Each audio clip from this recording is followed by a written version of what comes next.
Imana ikomeza bw'icyubahiro kuri uyu mugoroba mwiza yatuboneye kugira ngo duterane ku bw'izina ryayo. Haleluya, haleluya, haleluya, haleluya, haleluya. Imana ibahe umugisha, komeze kwiyumvamo ikaze. Nanjye ndabakira umwanya w'ijambo. Umuyobozi wa gahunda yatwakire twese mu nzu y'Imana, ariko nanjye nguhaye ikaze muri uyu mwanya mwiza tugiye gusangira ibyo kurya bidutungira ubugingo. Amen. Suhuriza mwene so mwicaranye mubwire ngo ni ikaze. Iyo ni ikaze nguhaye, Imana yatwakiriye. Haleluya. Kuko tuza yatwiteguye, ariko natwe hagati muri twe duhanye ikaze. Nguhaye ikaze rero, Imana y'amahoro iduhana umugisha. Uyu mugoroba tugiye gufatanya mu ijambo ry'Imana. Tubanze dusome ibyakozwe n'intumwa igice cya 9. Byakozwe n'intumwa igice cya 9 duhereye ku murongo wa mbere. Yesu abonekera Sawuli mu nzira ijya i Damasiko. Ariko Sawuli akomeza gukangisha abigishwa b'umwami ko bicwa. Ajya ku mutambyi mukuru amusaba inzandiko zo guha abamasinagogi i Damasiko, kugira ngo nabona abantu b'inzira ya Yesu, abagabo cyangwa abagore, ababohe abajyane i Yerusalemu. Akigenda yenda gusohora i Damasiko, umucyo uramutungura uvuye mu ijuru uramugota. Agwa hasi, yumva ijwi rimubaza riti, Sawuli, Sawuli, undenganyiriza iki? Aramubaza ati, urinde mwami? Nawe ati, ndi Yesu uwurenganya. Amen. Turekera aho ngaho. Nushaka kumenya neza amakuru ya Sawuli, uzajye muri ibi byanditswe, uhere ku murongo ku gice cya 8, uzabona neza amateka ya Sawuli. Yesu ashimwe. Uyu mugoroba rero Imana iduhaye ijambo tugiye gufatanya, ni ijambo rivuga ngo guhura n'umunyembaraga. Amen. Guhura n'umunyembaraga. Hari igihe umuntu aba yiyiziho ubuhangange, ariko igihe kikagera akazabona umurusha ubuhangange. Yesu ashimwe. Hari igihe umuntu aba yiyiziho gukomera, yiyiziho ko adasanzwe, ariko hakagera igihe akazabona umurusha kuba udasanzwe. Yesu ashimwe. Uyu mugoroba Imana itugire neza, twumva ikivugana natwe. Guhura n'umunyembaraga. Sawuli, iyo uhereye kuri kiriya gice cya 8, Sawuli yari yaraciye ibintu. Ngo abamubonaga bose barahungaga. Ngo n'uwumvishe ijwi rye. Ntabwo nashatse ko dukomeza. Ananiya yari umukozi w'Imana. Yesu amaze gucakira Sawuli, aramubwira ngo genda kwa Ananiya.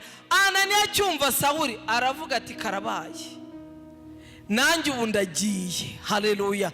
Ariko Sawuli yaramaze guhura n'umunyembaraga. Haleluya, haleluya. Yari yamaze guhura n'umunyembaraga. Muri iyi si abantu benshi bashobora gutanga kuvuga abanyembaraga bahuye nabo, cyangwa uwo wifuza guhura nawe. Yesu ashimwe. Twese uko turaha ushobora kuba wamuzana kanaka, wamuzana runaka, wamuzana runaka. Yesu ashimwe.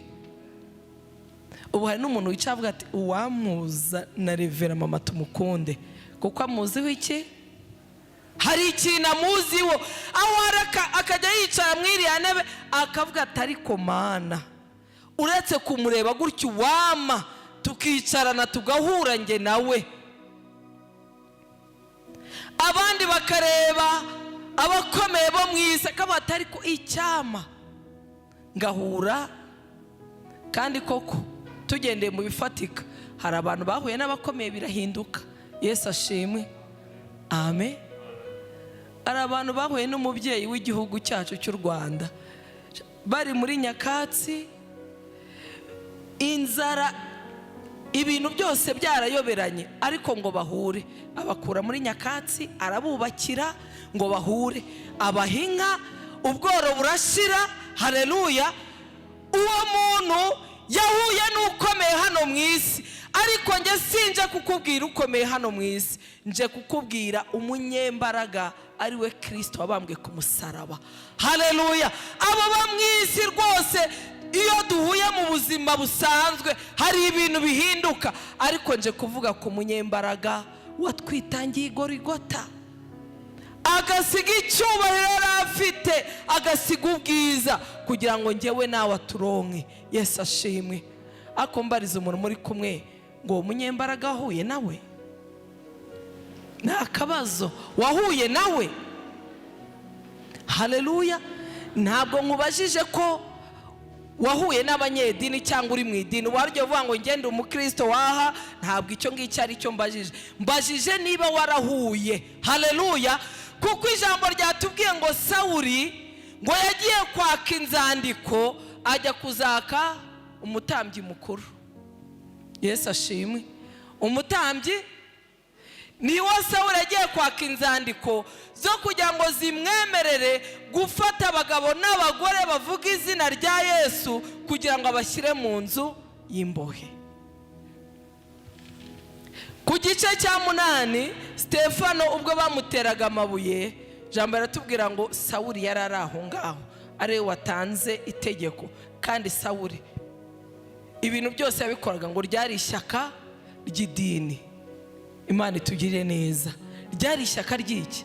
Rero uwo nibariza ni uwahuye n'umunyembaraga, ntabwo mbaza umuntu uri mu idini. Amen. Yesu atugirire neza kugira ngo dukoreshe igihe cyacu neza. Rero umuntu wahuye n'umunyembaraga, nk'uko muri iyi si umuntu ahura n'umunyembaraga bikamenyekana ko bahuye. Yesu ashimwe. Ni ukuri ari abantu duhura nabo, wajya ujya nana ukavuga uti nahuye n'umuntu udasanzwe. Yesu ahabwe icyubahiro. Iyo ukavuga uti nahuye n'umuntu udasanzwe ukajya ubivuga, ariko umuntu wahuye n'uyu munyembaraga tuvuga ari we Kristo Yesu watambwe akatubera igitambo kizima, uwo muntu we bigaragara gute? Niba wahuye n'umubyeyi w'igihugu yaramukijije ubworo, akamuvana muri nyakatsi, akamuvana mu ibumba, akamuvana muri bya bindi byose tuzi, ni ubuhamya butambuka amanywa nijoro, ese uwahuye n'umunyembaraga usumba abandi we ni ibiki bijya bimugaragaraho? Amen. Noneho tugiye kubivuga, ngiye kuvuga ibintu bigeze kuri 3, 4, ariko ndabivuga nihuta. 2 bijya gusa, rero ndabivuga nihuta. Noneho tubivuga nshuti y'umusaraba, ujye wibaza ngo ariko ubu nge nahuye nawe? Ari abantu basomye agatabo k'umukristo k'umugenzi, ari abantu bagasomye. Abagasomye tuzamure ibiganza ndebe ko barimo. Ni bake ariko barahari. Muri aka gatabo harimo abantu batandukanye, kandi ni ukuri umuntu utaragasoma ndamukumbuje uzagasome, uzabonamo urugendo rwacu guhera duhuye na Yesu, urugendo rwa buri munsi uzabisangamo. None aka gatabo ushobora no kugasoma ugasanga ibintu ufite si byo by'ukuri. Amen. Haleluya. Ugasanga ntabwo wahuye nawe, ahubwo waramwumvishe. Umera nka nyamurya nino ngo mukristo yavuze ati ndagiye, iki gihugu kigiye gushya, kigiye kurimbuka,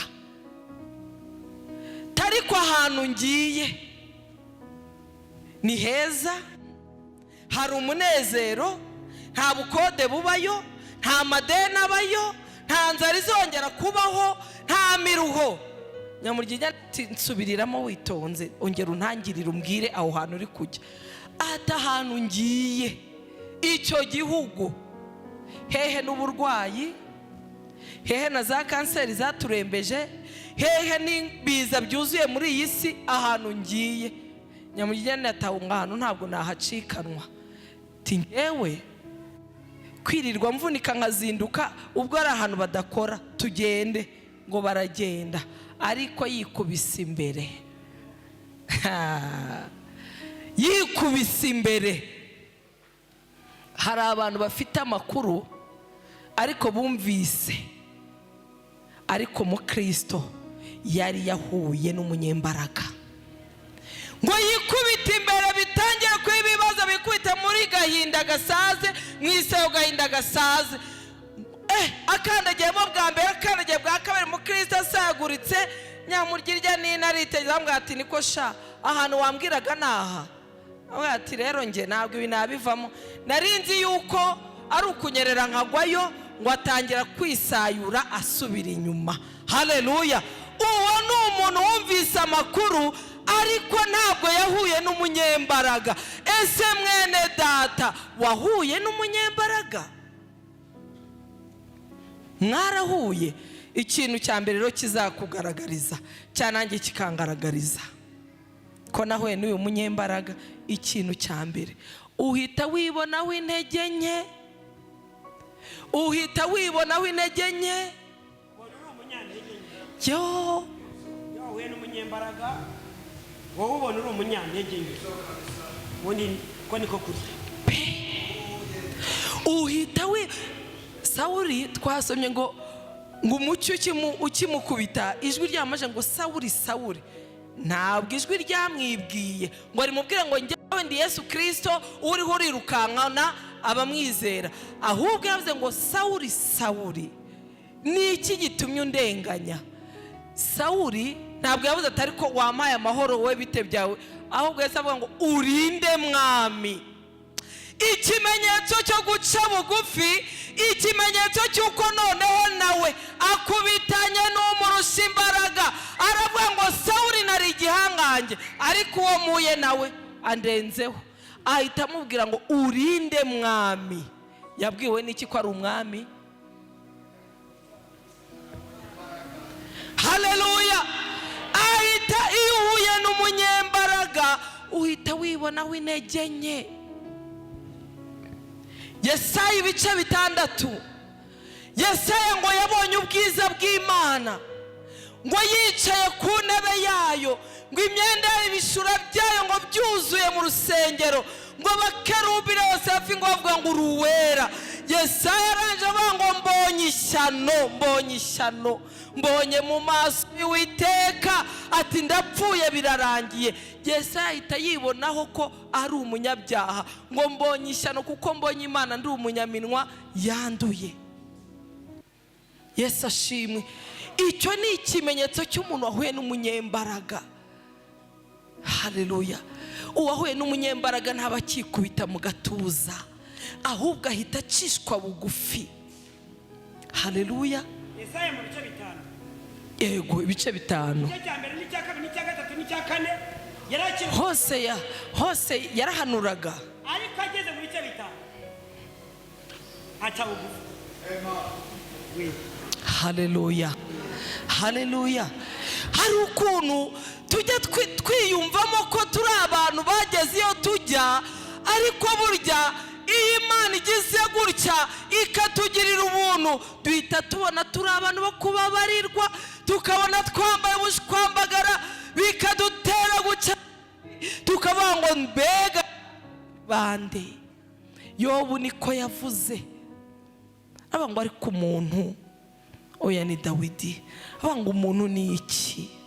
Umuntu ni iki kumwibuka ko ari umukungugu? Yesu ashimwe. Uwo ni umuntu wamaze gucakirana n'umunyembaraga. Aho Nebukadinezari i Babuloni muri Daniyeli igice cya 4 uze guhera ku murongo wa 25, we ngo yarifashe ngo arabyuka, arangije ngo dore Babuloni yanjye niyubakiye n'amaboko yanjye, ikaba irimo abantu banjye, irimo ubutunzi bwanjye, irimo zahabu zanjye. Dore Babuloni yanjye, umurwa ukomeye utitiza isi yose. Imana amubwira ngo subiriramo iryo jambo. Babuloni yawe wakuye he? Waremeye he? Babuloni yawe, abantu bawe, ubutunzi bwawe. Ako kanya ihita imukubita transferi. Iramubwira ngo rero wibeshye, turabanza duhure nge nawe. Haleluya! Iramubwira ngo nge nawe Nebukadinezari turabanza duhure, bibanze bisobanuke niba Babuloni ari yawe wiyubakiye y'igitangaza. Niba ari ikintu Imana yanga urunuka ariko kwishyira hejuru ni ukuri. Ihita imukubita transferi. Ngo imyaka 7 yagiye gushira. Muze gusoma kubera ko tuba dufite umwanya muto, ntabwo twagenda dusoma buri kintu cyose, ariko mujye musoma ibyanditswe inshuti z'umusaraba. Bidutera kubona gukomera kw'Imana, bidutera kubona ukuntu turi abanyantege nke, bidutera kubona nubwo Imana yakora ibimeze gute, uhora ubona ko uri umuntu uciye bugufi cyane mu maso y'uwakuremye. Amen. Ngo arangije yavuze amagambo akomeye avuga ngo menye yuko, haleluya, nta yindi ni wowe Mana. Asoza avuga ngo ni wowe ukwiye gusingizwa, asoza avuga ngo ni wowe ukwiye guhimbazwa. Yicisha bugufi asanga ntacyo yari cyo. Ako kanya Imana ihita imukubita indi transfer, imuvana aho yari yamushyize imusubiza ibwami. Haleluya. Ngo abwira abantu bose ko nta yindi bakwiye kwizera Imana, bakubaha Imana, kuko yari yibonye ko ntacyo ari cyo mu maso y'Uwiteka. Amen. Icyo ni icyambere. Icya kabiri, umuntu wahuye n'umunyembaraga arahinduka inshuti y'umusaraba. Haleluya. Arahinduka. Umuntu wahuye n'umunyembaraga arahinduka. Haleluya. Navuze ngo hari ibintu bibiri bikurikiranye, eka mbivugire kimwe kugira ngo mbashe kuganya iminota yanjye. Umuntu wahuye n'umunyembaraga arahinduka kandi agahindura n'intego. Arahinduka agahindura n'intego. Amen. Haleluya. Rero ahangaha mageze, iyo ndirimbo pastor wacu yari ariho ayiririmba, mita nkurura uriya mugore w'umusamariyakazi. Haleluya. Uyu mugore w'umusamariyakazi Yohana 4 nawe ngo yahuye n'umunyembaraga, arangije avuga ati gege burya nukumeze. Arangije gahunda yari afite irahinduka. Muze kubisoma, nabwiye ngo umugoroba bari mugufi, ntabwo twabasha dusoma buri cyanditswe, ariko reference ni Yohana 4. Muze kujyamo murasanga amakuru y'umusamariyakazi na Yesu Kristo kwiriba.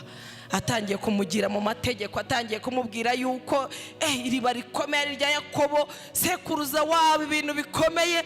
Yesu aramwihora, akomeza amuganiriza, bisoza yisanze ari hasi, nta bya bindi by'amariba, nta bya bindi by'amadini, nta bya bindi by'amategeko, ahubwo asanga akwiriye guhindura. Arahinduka, arangije ahindura n'intego. Uyu mugore ijambo yatubwira ngo yari yaramaze abagabo b'abandi, kuko Yesu yamaje ngo umugabo wawe wagenda ukamunzanira. Yesu ni umuhanga. Arambwira ati rero umugabo se, ati rero uyu muntu yandanje. Arambwira ati urabona umugabo n'uwo twari kumwe yari wa 5. Yesu ashimwe. Rwose nawe uyu mugore, ariko uyu mugore koko yari akeneye kuruhuka. Yesu amubwira ntabwo bagiye muri negociation. Yesu amubwira ati yewe tireka dati namukura hese. Yesu yarazi ubwenge cyane, yari umunyabwenge, azi kubaza ibibazo. njya nsaba Imana nkavuga ngo Mana wazaduhaye ubwenge butuma tuzana abantu kuri wowe kandi tukabazana ku neza. Yesu yigeze amubwira ngo wa mugore we, uri umugore utwara abagabo b'abandi. Hari ibyo yamubwiye, babandi ngo bafate inkoni babakubite bihane. Yesu nta muntu yigeze afatira inkoni, Yesu yamubwiraga ijambo ryonyine rigahita rimwereka ko ntacyo ari cyo. Niyo mpamvu uyu munsi nsaba Imana nyir'ijuru n'isi ngo iduhe guhura n'uyu munyembaraga. Hari abantu bamwumvise, ariyo mpamvu mubona ni gusaya, ni ugusayuka asubira inyuma, ni ugusaya, ikigeragezo kiraza akabikoze demituru, kavuga ati ngewe niba ari iby'agakiza, niba ari ibikuvugira Imana, demituru ndagiye mbivuyemo. Reka nkubwire, nuko utahuye n'umunyembaraga, waramwumvise uryoherwa n'ibyo bari kuvuga, ariko uhita wirukanka ugenda utanyuze ku irembo ryinjirirwaho mwene data. Haleluya. Ubu ibintu mubona kuri iyi si, yaramwumvise gusa ntabwo yahuye nawe. ibyo byonyine aravuga ati Kamana arakoze, abagabo barahari, abagore bari kuboneka, amafaranga, uzi uko nagiyeyo kwa Kanesha bavuga amafaranga, uzi ko nahise nyabona, ati nanjye nkaza. Yahagera Yesu agahita afunga imigati ye. Si yabikoze se murabiyobewe? Agahita yifunga akavuga ati baburetse gato. Hari ukuntu agera akavuga ati ntabwo muri bumenyere, ati namwe nimukamenyere, witonze ubanze wumve. Akaba yamukubise akantu ko kumukurura. Ku cyumweru akabagezemo, barangiza bavuga ubutumwa, atabihana, abakirwa mu itorero, abigira umubatizo, akaba uwa mbere. Kubera iki? Kuko yumvise bavuga ko hari abagore bari kuboneka, hari abagabo bari kuboneka, hari bya bindi byose tuzi kandi dukeneye muri ubu buzima. Kabiri yamara gatatu, agahura n'icyo bise ikigeragezo, kikitonda kikamunoza, akavuga ati yewe, ibintu wari warambwiye, ibintu by'abarokore mbonye ntazabivamo, njyewe ibi ngibi. Haleluya. Agahita agenda. Ariko umuntu wahuye na Yesu aravuga ngo icyo nzi cyo, iyabanye nanjye muri cya gihe n'ubira cyahari. Haleluya. Akamera nka Danieli na Saduraka na Meshake, baravuze ngo nawe itadukiza izakomeza ibimana yacu, nawe itantabara nta kizayibuza kwitwa Imana yanjye. Haleluya. Yo baravuga ngo navuye mu nda ya mama ntacyo nzanye, nzasubira mu nda y'isi ntacyo ntwaye. Izina ry'Uwiteka rihimbazwe. Ku iki gihe cyacu turi bangahe twabivuga? Se Cedric iryo jambo narivuga? Ese we warivuga mwene da, cyangwa wayibwira uti ntabwo ari ukuntu nari nzi ko bizagenda, bundetse ngende nishakishirize, nsubire gutega, nsubire muri esikorokori, nsubire muri bya bindi byose n'ubundi mbonye. Ariko reka nkubwire, birakwiye yuko umuntu wese ahura na Kristo, kandi si nkubwira iby'idini, ndakubwira guhura n'umwami w'abami. Haleluya. Uzi ingorane zuzuye iyi si, kuko iyo urebye pourcentage, wenda tuwe mu gihugu cyacu abariho twihagararira, ahandi ntabwo turahaba. Tujye mu iki gihugu cyacu, bavuga yuko abakristo ni 90 n'abangahe ku ijana abakurikira, 99 ku ijana abakristo. Muri kubyumva? Iyo tuvuze abakristo, ni abantu bavuye mu byo bibwiraga, bakakira umwami w'abami, bagasiga imihango, bakava mu bya gakondo, bakizera Kristo, agatangira kugenga ubuzima bwabo. None se abantu bafata amadroge bavahe? Kandi 99 ari abakristo. None se insengero ko zikomeza kwiyongera, ibyaha bikagwira, muri icyo kibazo? Kandi la majorite ni abakristo bari mu majyari, kandi ibyaha bigakomeza kwiyongera. Ngaho rezorova iyo equation. Obrarirwa muri covid ngo yungutse mu buryo itigeze yunguka kuva ishinzwe.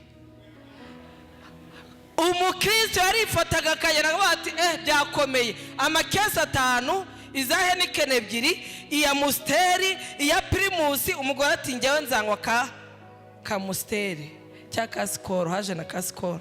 Oya, ariko bari abakiriya, ni Bralirwa bivuze, Skol ni urundi ruganda. Ngo yaracuje, ntagiye ngo yigeze icuruza bingana gutyo.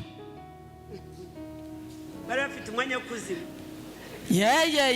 Kandi uretse pourcentage aba bene data byemere sinzi uko ingana, ntabwo nzi ukuntu ingana, ariko nabo nzi ko batemerewe kuba abasinzi. Yanywaho gake ariko nemerewe kuba umusinzi.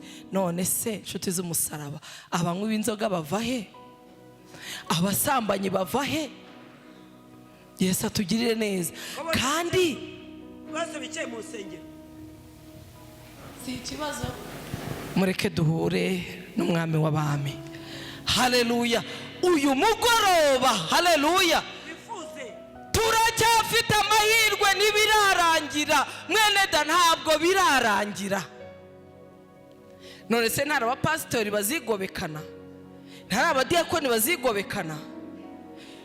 Ntihari protokole yikinga bakabitegera? Ntihari abaririmbyi se?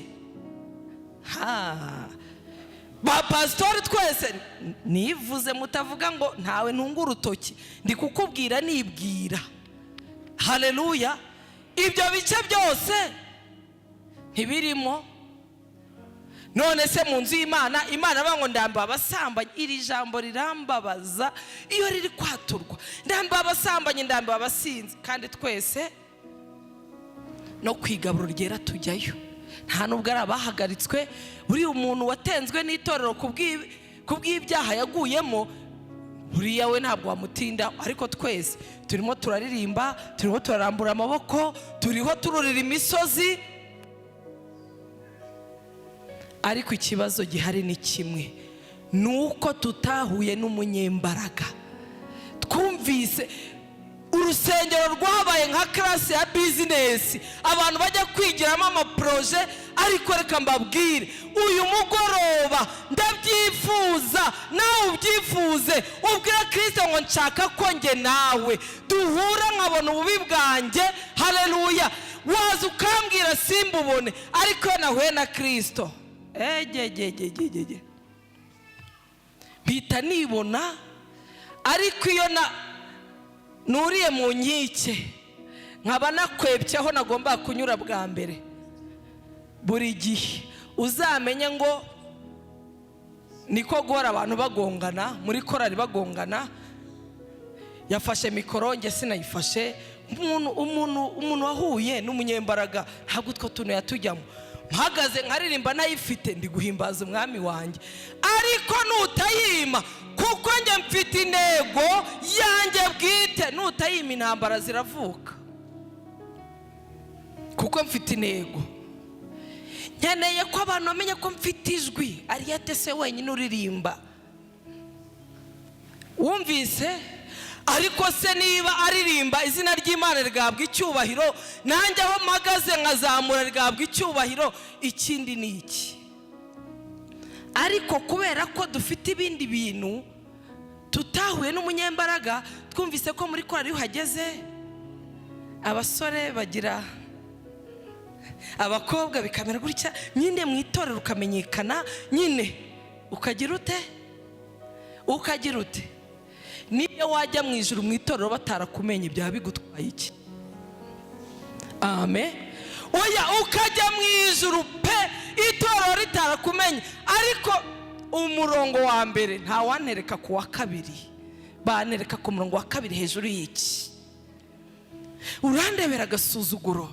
Ubuse bazi ko najwe ngira, ubuse yo tubabarirane. Burya twuriye inkike, ntabwo twahuye n'umunyembaraga. Iyo duhuye turahinduka, tukanahindura n'intego. Nkavuga ngo intego mfite niyo gutuma abantu b'Imana bamenya Kristo, bakazagira iherezo ryiza. Amen. Ego ndashoje. Icyanyuma urahamya, ugira ute? ariko n'umuntu mwicaranye mu kazi ntazi yuko usenga, ntazi yuko usenga, n'umuntu mubana mu nzu ntazi yuko usenga. Agakiza ka bucece, agakiza ko muri sisiteme, ubu ni bucece. ugiye he? Hari gahunda mfite iri kwihutirwa, amasaha ari kugenda. Duhura no mu mujyi bakagakuturamutsa. Ntunamubwira uti ngiye mu rusengero ngwino tujyana, ariko ko niko guhamya. Yesu ashimwe. Ukundi guhamya ni ukwerera imbuto abatuzengurutse. Yesu ashimwe. Kwerera imbuto abatuzengurutse. Ejo Pastor Seti yavuze ku mugabo mwiza nkunda muri Bibiliya, umugabo bita Zakayo. Zakayo amaze gukubitana na Kristo, Zakayo yarahamije, Zakayo ibitangaza biraba. Yesu ashimwe. Ariko twe hari n'abantu batinya kuza kwatura hano, kwatura bavuga ngo abantu arifuza kubatizwa ariko nifuza guhagarara hano, agashaka azaze yature ku ruhimbi yicaranye n'umukozi w'Imana bonyine. Kubera iki? Abantu bari mu iteraniro batabona yuko yakiriye Kristo w'umwami n'umukiza. Ako gakiza tubitse, ako gakiza katadukijije kazakiza abandi. Yesu atugirire neza. Agakiza ugenda wapfuritse, wahura uzikura n'umukobwa uti Yesu ashimwe, muraho neza, amakuru.